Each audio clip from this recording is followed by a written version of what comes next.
অগ্নিকাণ্ড নিয়ে নিচের তথ্যগুলি দ্বারা একটা প্রতিবেদন লিখুন ১৫০টি শব্দের মধ্যে। পয়েন্ট দেওয়া আছে, ভয়াবহ অগ্নিকাণ্ড বউবাজারের একটি শপিং মলে ১২ই আগস্ট ২০২২ ঘটনাটা ঘটেছিল রাত্রি ১২টা নাগাদ মধ্যরাত্রে। কারণ, ক্ষয়ক্ষতি, দমকল বাহিনীর সাহায্য, তদন্ত, এই সমস্ত পয়েন্টগুলো দেওয়া আছে। এই পয়েন্টের উপরে বেস করে তোমাকে ১৫০টি শব্দের মধ্যে প্রতিবেদনটি লিখতে হবে। পরীক্ষা প্রস্তুতি ইউটিউব চ্যানেলে তোমাদের সকলকে আরো একবার ওয়েলকাম। আজকে যেটা দেখাবো সেটা হচ্ছে পিএসসি ক্লার্কশিপ নিয়ে আলোচনা করব। পিএসসি ক্লার্কশিপ নিয়ে আলোচনা করছি মানে অন্যান্য পরীক্ষা যেমন ডাব্লিউপি বা কেপিএসআই এর ক্ষেত্রে কাজে লাগবে না তা নয়, কারণ এই সমস্ত পরীক্ষা ডাব্লিউপি কেপিএসআই সেই সঙ্গে হচ্ছে পিএসসি ক্লার্কশিপ, এই দুটো পরীক্ষার ক্ষেত্রে বেঙ্গলি এবং ইংলিশ দুটো প্রায় একই ধরনের সিলেবাস, 50 মার্কস আছে এবং সেই সাথে প্রতিবেদন লিখন আছে। তো মেনলি আজকে ক্লার্কশিপ ওরিয়েন্টেড, অর্থাৎ ক্লার্কশিপ যেমন আসে, এর আগের দিনের ভিডিওতে তোমাদেরকে ডিটেলস আলোচনা করেছিলাম, বিস্তারিত আলোচনা করেছিলাম সিলেবাস নিয়ে এবং হচ্ছে কেমন ভাবে কি পড়বে স্ট্র্যাটেজি নিয়ে। তো মেন পার্ট অর্থাৎ পিএসসি ক্লার্কশিপের পার্ট 2 বা মেন বলতে পারো, মেন পার্টের ক্ষেত্রে যেটা বাংলায় 50 নম্বর এবং ইংরেজিতে 50 নম্বর 100 নম্বর থাকবে, সময় মাত্র 1 ঘন্টা, খুবই কম সময় দেওয়া থাকে। এই কম সময়ের মধ্যে 6টা রাইটিং তোমাকে লিখতে হবে। তো আজকে শুধুমাত্র বাংলাটা আলোচনা করব এবং বাংলার যে প্রতিবেদন লিখন আছে সেই প্রতিবেদন, যে টপিকটা তোমাদের শুরুতেই বললাম সেটার উপরে অবশ্যই দেখিয়ে দিচ্ছি যে কিভাবে লিখতে হবে প্রতিবেদনটা। তার আগে প্রতিবেদন সম্পর্কে পুরোটা বলে দেবো যে কিভাবে লিখতে হবে, কেমন ভাবে কোন ফরম্যাটে সঠিকভাবে লিখলে পরে ভালো মার্কস পাওয়া যাবে। তার আগে বলে দিই যে পরীক্ষা প্রস্তুতিতে যারা অনলাইন বা অফলাইনে ভর্তি হতে চাইছো, পরীক্ষা প্রস্তুতির যারা অনলাইন বা অফলাইন কোর্স নিতে চাইছো ডাব্লিউপিএসআই, কেপিএসআই বা ক্লার্কশিপের জন্য, তোমরা 7797427474 এই নম্বরে হোয়াটসঅ্যাপে কন্ট্যাক্ট করে নিতে পারো। অফলাইনের ক্ষেত্রে অ্যাড্রেস বহরমপুর মুর্শিদাবাদ। তো দেখে নাও যে পিএসসি ক্লার্কশিপের ক্ষেত্রে কি হচ্ছে, যে প্রতিবেদন তোমার 15 নম্বর থাকে সাধারণত, পেসি রাইটিং এ থাকে 15 নম্বর আর ট্রান্সলেশনে থাকবে 20 নম্বর। এটা বাংলা যেমন ইংরেজিতেও সেম একই থাকবে।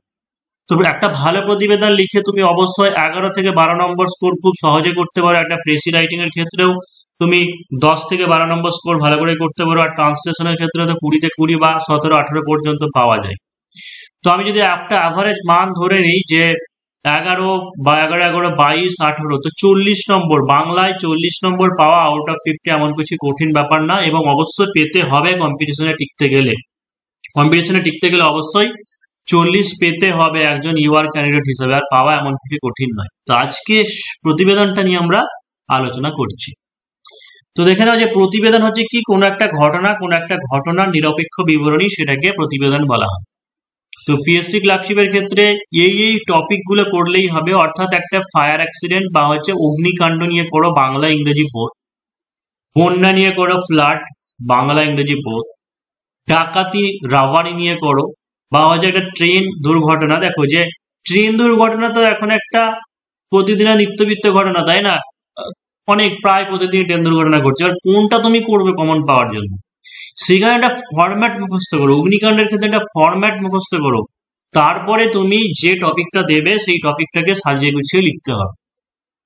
একটা আর্থকোয়েক, ভূমিকম্প সম্পর্কে, বা হচ্ছে স্টর্ম, ঝড় সংক্রান্ত বা সাইক্লোন, তারপরে হচ্ছে বজ্রপাত, লাইটনিং, কোন একটা সচেতনতা অভিযান, অ্যাওয়ারনেস ক্যাম্পেইন হতে পারে। প্লাস্টিক পলিউশন নিয়ে অ্যাওয়ারনেস ক্যাম্পেইন দিয়েছে, বা হতে পারে তোমাকে পরিবেশ দূষণ বা গ্লোবাল ওয়ার্মিং বা গ্রিন হাউস এফেক্ট, বা ব্লাড ডোনেশন ক্যাম্প, বা ডেঙ্গু সচেতনতা, অর্থাৎ অ্যাওয়ারনেস ক্যাম্পেইন কিভাবে একটা লিখতে হবে। তারপরে যে দূষণ, প্লাস্টিক পলিউশন, জল দূষণ বা হচ্ছে বায়ু দূষণ, গ্রিন হাউস, গ্লোবাল ওয়ার্মিং, এই টপিক গুলো বা বায়োডাইভার্সিটি একটু হাই লেভেল, মানে ক্লার্কশিপে আসার সম্ভাবনা খুবই কম। কিন্তু যারা ওই যে এসআই এর জন্য প্রিপারেশন করছো বা মিসলেনিয়াস, ডব্লিউবিসিএস, তাদের জন্য তো পড়তে হচ্ছেই। তবে ধরে রাখো যে ক্লার্কশিপের ক্ষেত্রে এই টপিক গুলো আসার সম্ভাবনা কম। 11 নম্বরে যে সুন্দরবনের লোকালয়ে বাঘ আক্রমণ, এইরকম ধরনের একটু আনকমন টপিক, এইগুলো সম্ভাবনা থাকবে। বা সুন্দরবনের যে পরিবেশগত সমস্যা, এইটা বারবারই পরীক্ষায় এসেছে। সোশ্যাল মিডিয়া বা হচ্ছে সমাজ মাধ্যম, অনলাইন এডুকেশনের সুফল কুফল বা হচ্ছে ইম্প্যাক্ট অফ অনলাইন এডুকেশন। তো এই কটা পয়েন্ট গেল, মানে টপিক গেল। এই পয়েন্টের উপরে পড়লে আশা করি তোমরা কমন পেয়ে যাবে বা কোনো না কোনো ভাবে অবশ্যই হেল্প হবে। তাহলে প্রথমে 1 নম্বর বলে দিই, দেখো যে লেখার নিয়ম কি বাংলা প্রতিবেদন। তো 1 নম্বর পয়েন্ট যেটা, সেটা হচ্ছে প্রথমে প্রাসঙ্গিক শিরোনাম, অর্থাৎ প্রথমে একটা প্রাসঙ্গিক শিরোনামের কথা ভাবতে হবে এবং শিরোনামটা বর্তমানে লিখতে হবে, সম্পূর্ণ পূর্ণাঙ্গ বাক্য হবে না। মানেটা কি, যেমন ধরো বন্যা নিয়ে তোমাকে একটা প্রতিবেদন লিখতে বলা হয়েছে, তাহলে সেই ক্ষেত্রে কি লিখবে, যে পশ্চিমবঙ্গে বিধ্বংসী বন্যায় মৃত 40, পশ্চিমবঙ্গে বিধ্বংসী বন্যায় মৃত 40, এইভাবেই তোমাকে টপিকটা লিখতে হবে। অর্থাৎ বন্যা বা অগ্নিকাণ্ড এগুলো তো ঘটনা হয়ে যায়, ঘটে যায়, তাই যে ভুলটা অনেকে হয়তো করতে পারে, যে প্রতিবেদন যেগুলো ডেইলি নিউজ পেপার অর্থাৎ হয়ে গেছে ঘটনাটা, সেইখানে যেন অতীতকালে লিখতে হয়, কিন্তু আমাদের টাইটেল বা শিরোনামটা অতীতকালে নয় হয়, অর্থাৎ এটা নয়। কেউ যদি এটা লিখে যে পশ্চিমবঙ্গে বিধ্বংসী বন্যায় মৃত্যু হয়েছিল 40 জনের, এটা নয়, ঠিক আছে। আর এই যেখানে মৃত্যু হয়েছিল পূর্ণাঙ্গ সেন্টেন্স বলে দিচ্ছি, ওই রকম ভাবে ফাইনাইট ভার্ব থাকবে না, যে পশ্চিমবঙ্গে বিধ্বংসী বন্যায় মৃত 40, এইভাবে শিরোনাম বা হচ্ছে টাইটেলটা তোমাকে দিতে হয়। তো আমি একটা একটা করে পয়েন্ট বলছি আর এক্সপ্লেন করছি। আজকের যে টপিকটা দিয়েছিলাম সেটা হচ্ছে ফায়ার অ্যাক্সিডেন্ট নিয়ে, তাই তো। তো ফায়ার অ্যাক্সিডেন্ট সেই রকমই দেখো এখানে কি লিখে দিয়েছি, প্রথমে টাইটেল যে বউবাজারের শপিং মলে ভয়াবহ অগ্নিকাণ্ড, বউবাজারের শপিং মলে ভয়াবহ অগ্নিকাণ্ড। যদি পয়েন্টে কোনো জায়গায় বলে দেয় যে এতজন আহত হয়েছে বা কিছু হয়েছে, তাহলে এরকম ভাবে বলতে হবে যে 5 জন গুরুতর আহত, ঠিক আছে, 5 জন গুরুতর আহত, এভাবে লেখা যেতেই পারে হাইফেন দিয়ে। এরপরের পয়েন্ট কি বলা আছে দেখো, 2 নম্বর পয়েন্ট, যেটা 2 নম্বর পয়েন্ট হচ্ছে যে তারপর নিজস্ব সংবাদদাতা লিখতে হবে, অথবা কোনো কোনো জায়গায় যে ব্যক্তি লিখছে অর্থাৎ যে স্টাফ লিখছে সেই নিউজ পেপারে তার নাম লেখা থাকে, কিন্তু নিজের পরিচয় দেহে যেহেতু মানা চাকরির পরীক্ষায়, সেই কারণে যেন তুমি বাদ দিয়ে হয়তো তুমি ভাবছো যে তুমি অন্য একটা কাল্পনিক নাম লিখবে, সেই নামটাও লেখা উচিত নয়, লিখতে হবে না, নিজস্ব সংবাদদাতা এটাই লিখো।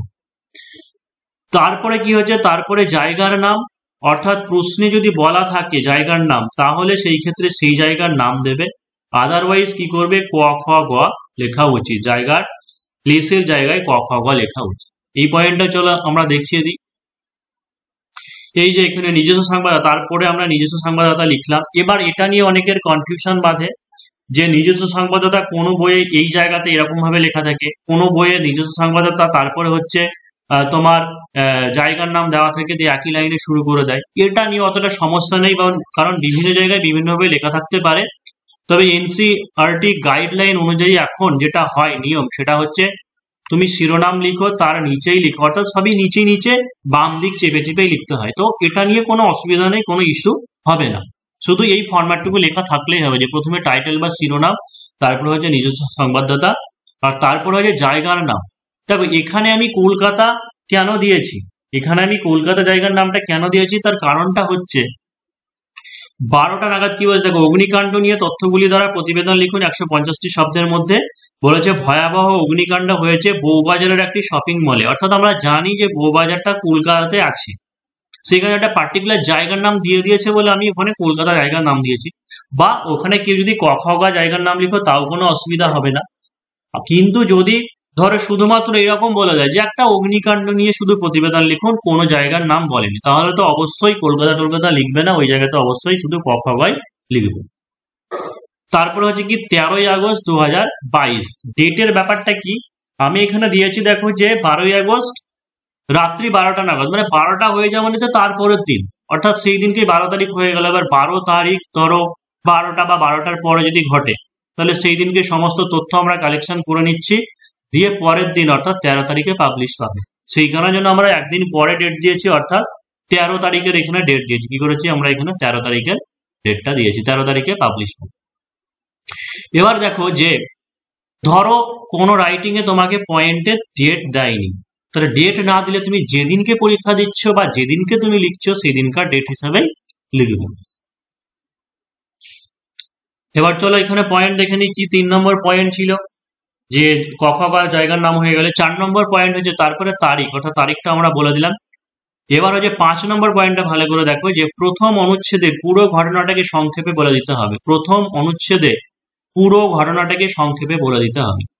মানে কিরকম, যে আমরা অগ্নিকাণ্ড নিয়ে লিখছি তাই তো, তাহলে প্রথম অনুচ্ছেদে পুরো ঘটনাটাকে সংক্ষেপে বলে দেওয়ার চেষ্টা করতে হবে, যে গতকাল গভীর রাতে 1টা নাগাদ কলকাতার বউবাজারের 5 তলা বিল্ডিং এর একটি শপিং মল বিধ্বংসী অগ্নিকাণ্ডে ধ্বংস হয়ে গেল।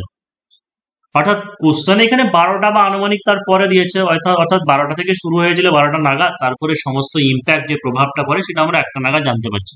তো 12টা বা 1টা লিখলে অসুবিধা নাই। যে গতকাল গভীর রাতে কবে সেটা বলে দিচ্ছি, আজকে 13 তারিখে পাবলিশ পাচ্ছে, মানে গতকাল মানে 12 তারিখে হয়েছে, রাত্রি 1টা নাগাদ বা 12টা নাগাদ আমরা সময় বলে দিলাম। কোথায় হয়েছে? কলকাতার বউবাজারের 5 তলা বিল্ডিং এর একটি শপিং মল বিধ্বংসী অগ্নিকাণ্ডে ধ্বংস হয়ে গেল। ইলেকট্রনিক আসবাবপত্র, জামা কাপড়, নিত্য প্রয়োজনীয় জিনিস সহ প্রচুর টাকার সম্পত্তি পুড়ে ছারখার হয়ে যায় এবং তার সঙ্গে সংলগ্ন এলাকাগুলি ক্ষতিগ্রস্ত হয়। ঠিক আছে, তাহলে প্রথম যে অনুচ্ছেদ, সেই প্রথম অনুচ্ছেদ আমাদের পুরো ঘটনাটাকে সংক্ষেপে বলে দিলাম। এবার চলো আমরা পরের অনুচ্ছেদে যাব, তার আগে নিয়ম কানুনগুলো একবার ভালো করে বলি। দ্বিতীয় অনুচ্ছেদে কিভাবে ঘটলে সম্পূর্ণ বিস্তারিত আলোচনা করতে হবে, ক্ষয়ক্ষতি বা মৃত্যু এইগুলো তোমাকে দিতে হবে। তারপরে কি করতে হবে, কি কি ব্যবস্থা গ্রহণ করা হয়েছে বা উপসংহার, এই ব্যাপারটা টানতে হবে। 8 নম্বর পয়েন্ট দেখো যে সম্পাদকীয় বিভাগের ক্ষেত্রে অনুচ্ছেদের সংখ্যা আরো অধিক হতে পারে। অর্থাৎ সাধারণত যেগুলো নিউজ পেপার রিপোর্ট রাইটিং, ছোটখাটো ঘটনা বা অ্যাক্সিডেন্টাল ঘটনা, সেইগুলোর ক্ষেত্রে 3টে প্যারাগ্রাফ হচ্ছে। প্রথম অনুচ্ছেদে সংক্ষেপে ইন ব্রিফ আমরা আলোচনা করছি। সেকেন্ড প্যারাগ্রাফের মধ্যে কিভাবে হচ্ছে বিস্তারিত ঘটনাটাকে আলোচনা করছি। থার্ড প্যারাগ্রাফের মধ্যে তার পরিসংখ্যান বা কি মেজার টেকেন করা হয়েছে, কি ব্যবস্থা নেওয়া হয়েছে, সেই ব্যাপারে আমরা লিখছি 3টে প্যারাগ্রাফ। কিন্তু একটা এডিটোরিয়াল টপিকের ক্ষেত্রে আরো এর থেকে অধিক বেশি তোমার অনুচ্ছেদ হতে পারে। একটি ভালো প্রতিবেদনের গুণাবলী কি হবে? একটি ভালো প্রতিবেদনের গুণাবলী প্রতিবেদনের বিষয়বস্তুর সাথে শিরোনাম তাৎপর্যপূর্ণ হতে হবে, প্রতিবেদনের সঠিক গঠন বজায় রাখতে হবে, অর্থাৎ যে ফরম্যাটে লিখতে হয়, প্রথমে টাইটেল, তারপরে নিজস্ব সংবাদদাতা, তারপরে হচ্ছে জায়গার নাম, তারিখ, এই ফরম্যাটগুলো রাখতে হবে। ভাষার মাধুর্য থাকবে, প্রতিটি অনুচ্ছেদের সাথে যেন একটা যোগসূত্র থাকে, অর্থাৎ তুমি প্রথমে স্টার্টিং এক করলে তারপরে অন্য জায়গায় চলে গেলে, এইভাবে নয়। এবং প্রতিবেদনটি অবশ্যই নিরপেক্ষভাবে লিখতে হবে। 6 নম্বর পয়েন্ট হচ্ছে 150 থেকে 200টি শব্দের মধ্যে লেখা উচিত। 7 নম্বর পয়েন্টে যে প্রশ্নে পয়েন্ট উল্লেখ থাকলে সেই মতো পয়েন্ট লেখা শুধু উচিত। প্রশ্নে যে পয়েন্ট দেওয়া থাকবে সেই পয়েন্ট ইউজ করবে, এক্সট্রা পয়েন্ট ইউজ করা দরকার নেই। তাহলে এই হচ্ছে একটা ভালো প্রতিবেদন লেখার পয়েন্টগুলো বলে দিলাম। যারা পরীক্ষা প্রস্তুতিতে জয়েন করতে চাইছে আরো একবার বলে দিই, 7797427474 এই নম্বরে হোয়াটসঅ্যাপে কন্ট্যাক্ট করে নিন। তাহলে প্রথম অনুচ্ছেদ আমরা শুরু করে দিয়েছিলাম, তাও আরেকবার বলে দিচ্ছি যে প্রথমে একটা তাৎপর্যপূর্ণ শিরোনাম হয়ে গেল, ঠিক আছে, তারপরে হচ্ছে নিজস্ব সংবাদদাতা লিখলে, তারপরে হচ্ছে জায়গার নাম কলকাতা, কলকাতা দিয়েছে এই কারণে বউবাজার বলেছে বলে, তাছাড়া আদারওয়াইজ আমরা কখগা দিতাম। তারপরে হচ্ছে 13ই আগস্ট কেন, কারণ 12ই আগস্ট ঘটনাটা ঘটেছে রাত্রি 12টা 1টা নাগাদ, সেই জন্য তার পরের দিন পাবলিশ পাবে বলে 13ই আগস্ট ডেট দিয়েছি। প্রথম অনুচ্ছেদ কি হয়েছে, গতকাল গভীর রাত্রি 1টা নাগাদ কলকাতার বউবাজারের 5 তলা বিল্ডিং একটি শপিং মল বিধ্বংসী অগ্নিকাণ্ডে ধ্বংস হয়ে গেল। ইলেকট্রনিক আসবাবপত্র, জামাকাপড়, নিত্য প্রয়োজনীয় জিনিস সহ প্রচুর টাকার সম্পত্তি পুড়ে ছারখার হয়ে যায় এবং তার সঙ্গে সংলগ্ন এলাকাগুলি ক্ষতিগ্রস্ত হয়। এবার সেকেন্ড প্যারাগ্রাফ আমরা কি বললাম, যে কিভাবে হয়েছে বিস্তারিত ঘটনাটাকে বলতে হবে, একটা গল্প তো সাজাতে হবে যে কিভাবে হলো। যে মধ্যরাত্রে সমস্ত মানুষ যখন নিদ্রামগ্ন, তখন ওই মলের কিছু কর্মচারী দেখে একটি মলের ঘর থেকে ধোঁয়া বেরিয়ে আসছে। অর্থাৎ আর একটা পয়েন্ট আমি বলেছি ভালো একটা রিপোর্ট রাইটিং এর, সেটা হচ্ছে ভাষার মাধুর্য। তুমি একটা প্যারাগ্রাফ লিখছো, সেই প্যারাগ্রাফের ক্ষেত্রে সহজ সরল ছোট ছোট বাক্য লিখলে ঠিক আছে, কিন্তু একটা প্রতিবেদনের ক্ষেত্রে মনে রাখবে যে এটা নামি দামি একটা নিউজ পেপার বা সংবাদপত্রে আসে, অর্থাৎ সেখানে একজন ভালো মানের যে সম্পাদক বা এডিট মানে যারা লেখে, সেই সমস্ত স্টাফকে ইনক্লুড করা হয় বা এডিটরকে ইনক্লুড করা হবে। তো তাদের মধ্যে অবশ্যই একটা যে স্ট্যান্ডার্ডিটি বজায় থাকবে, এই কারণের জন্য অবশ্যই ভাষার মাধুর্য এবং একটু বড় বড় সেন্টেন্সে লেখার চেষ্টা করতে হবে সাজিয়ে গুছিয়ে। এখানে কি দিয়েছি, যে মধ্যরাত্রে সমস্ত মানুষ যখন নিদ্রামগ্ন, তখন ওই মলের কিছু কর্মচারী দেখে মলের একটি ঘর থেকে ধোঁয়া বেরিয়ে আসছে। পরে সেই ধোঁয়াকে লক্ষ্য করে আগুনের শিখা বেরিয়ে আসে এবং অগ্নিকাণ্ড ছড়িয়ে পড়ে গোটা মল জুড়ে। তাহলে এই ঘটনাটা আমরা ছাড়িয়ে দিলাম যে কেউ তো একজন দেখবে আগে অগ্নিকাণ্ডটা ছড়িয়ে পড়ছে, তারপর একটা হই হট্টগোল ছড়িয়ে পড়বে। তো চিৎকারে মলের বিভিন্ন কর্মচারী জেগে ওঠে, তারা